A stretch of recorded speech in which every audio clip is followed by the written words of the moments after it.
Veteran actor, comedian and writer Gene Wilder passed away this weekend after battling Alzheimer's, unbeknownst to any of us. His family said in a statement that Wilder hadn't wanted the public to know he had the disease, mostly that he didn't want children to know. After all these years, he's still immortalized for many, kiddos and grown-ups alike, for his titular role in Willy Wonka and the Chocolate Factory. Wilder was, even in recent years, frequently recognized by tots passing him by on the street.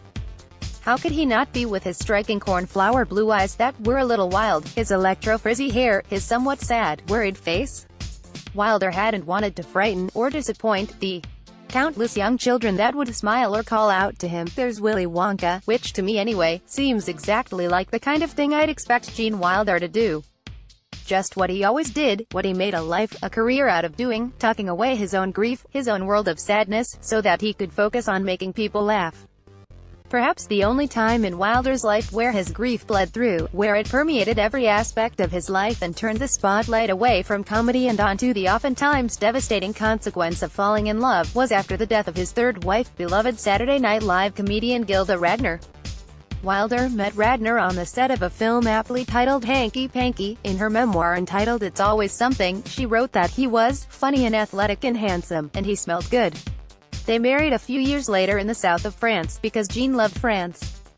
Radner was a comedian who, not unlike Wilder, not unlike the late Robin Williams, had intense internal struggles and deep grief that informed her talent for making people laugh, for making them happy. As a child and teenager, Radner struggled with her weight and had every possible eating disorder from time she was 9 years old. When she was 12, her father was diagnosed with an inoperable brain tumor that caused him to slowly deteriorate over the course of the next 2 years before he died, during which time he was completely bedridden and could not speak.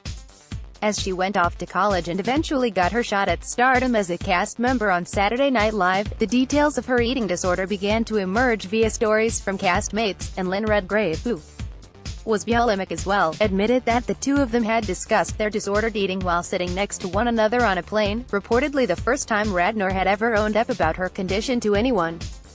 Flash forward to 1985. She was 38 years old and had been married to Wilder for a year.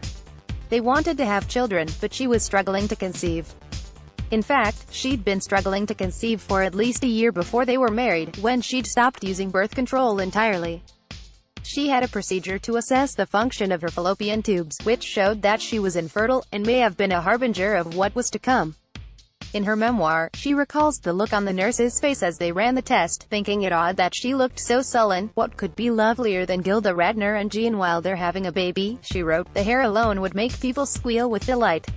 She was offered the possibility of in vitro fertilization, an option that Wilder supported so long as the trial if it didn't impact their marriage negatively, saying that a baby was best off coming into the world to two people who were happy together. In recalling the consideration of in vitro, she talks about having an illegal abortion when she was 19 years old, that probably influenced the messy state of my reproductive organs, an experience that returned to her as she tried to come to terms with the fact that she might never have a baby at all. For me, the issue became less whether I wanted a baby or not and more my inability to accept not being able to have one. She did a lot of research about IVF. She and Wilder went through the slog of preparation that many a couple does when they're trying to conceive this way: the ultrasounds, the laparoscopies, the coming into a cup. She describes the sequence in her memoir, and one can't help but feel incredibly worried by the image of Gene Wilder, with his big, sad eyes, trying to ejaculate into a cup next to a stack of Playboys in some nondescript, sterile closet-like hospital room at UCLA.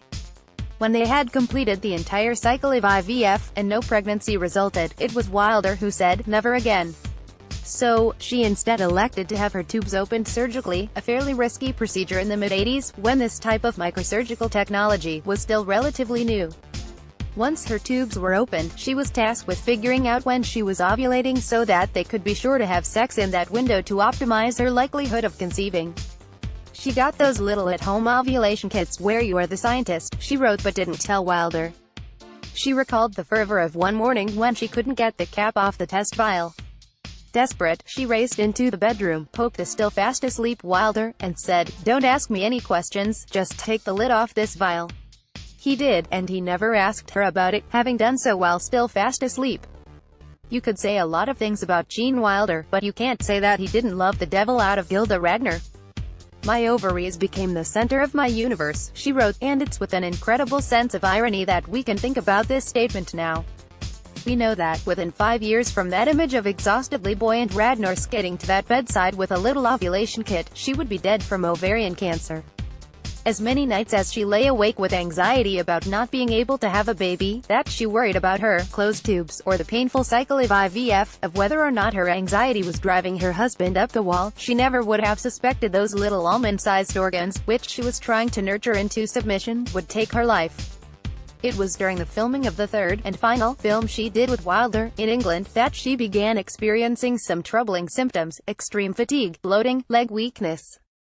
She'd also missed a period. Could it be that, because they had stopped focusing on having a baby and started focusing on the film, that she'd somehow gotten pregnant? She sent her dresser to the local